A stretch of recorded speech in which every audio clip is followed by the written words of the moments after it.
Hey friends, I'm Laura and welcome to my channel for another Soulful Sunday.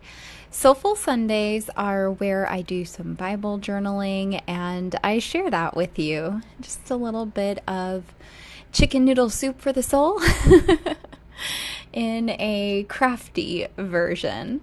So today I am working not only in my journaling Bible, but I'm also working in my war binder. And I have a whole class on the war binder if you're interested in what a war binder is.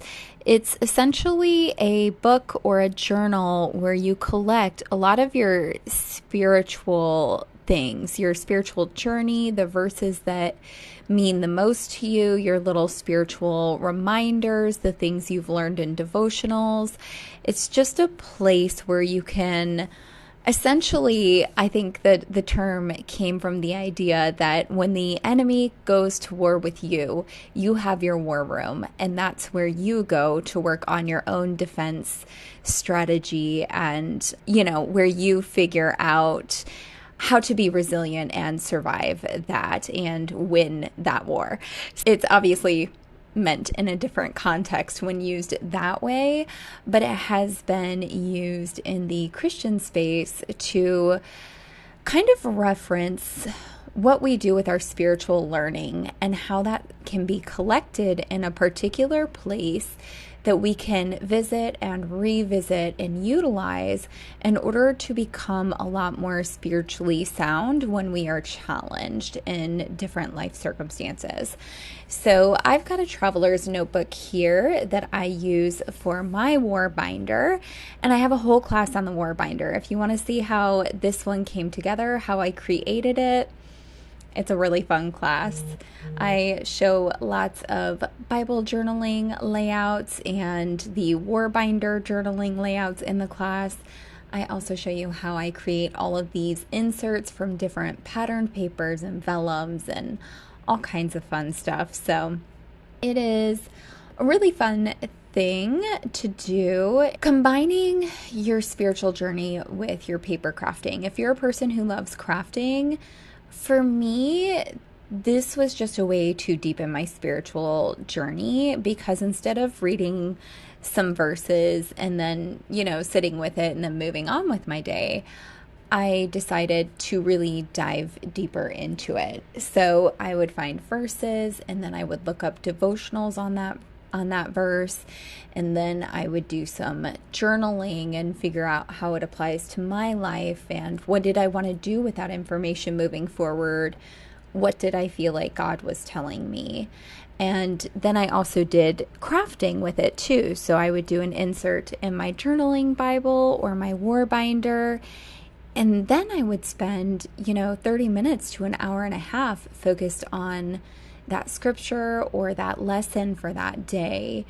And for me, it was just a way to spend a lot more time with God and time that I enjoyed spending. It was very spiritually fulfilling for me, as well as creatively fulfilling. So if you're a person who loves crafting and, God, this is probably a really great idea for you as well, the Bible journaling thing. So you can see that today I used a lot of different cutouts from a patterned paper that had lots of different flags on it. It was like a Paige Evans scrapbook paper, and I cut out a lot of the different banner flags that it had with different phrases and colors, and I put them down on my page. I also used 2 girl stickers from a Jen Hadfield sticker paper collection thing. And yeah, I love those. I think they're so fun. And then you can see that I did the journaling there. The title was really fun. The blue sparkly alphabet title in the war binder. You can actually see how I pieced that together. Like the S is made out of a 5 and the O is made out of a Q. And I essentially used scissors to try to figure out how to create some of the different letters that I was missing from that pack because I had already used them up. That's a really fun way to kind of use up scraps of your supplies as you're getting down to your last bits of alphabets and stickers and stuff. And I love the way that that looks on the vellum page. I think it's just so pretty and feminine and dainty, and the pop of sparkle definitely makes me feel good. I love a little bit of sparkle. And that's what this looks like. I've got a little journaling entry there on my Bible with just like the main thought, and then I actually do 2 pages of journaling to go along with it in my war binder. And I love the war binder for that reason too. It just gives you a lot more space to explore those ideas that a column journaling Bible just doesn't really have that much space for. So I hope you have enjoyed today's Bible journaling session, and subscribe to my channel if you want to see more of my paper crafting. I hope to catch you in the next video. Bye, friends.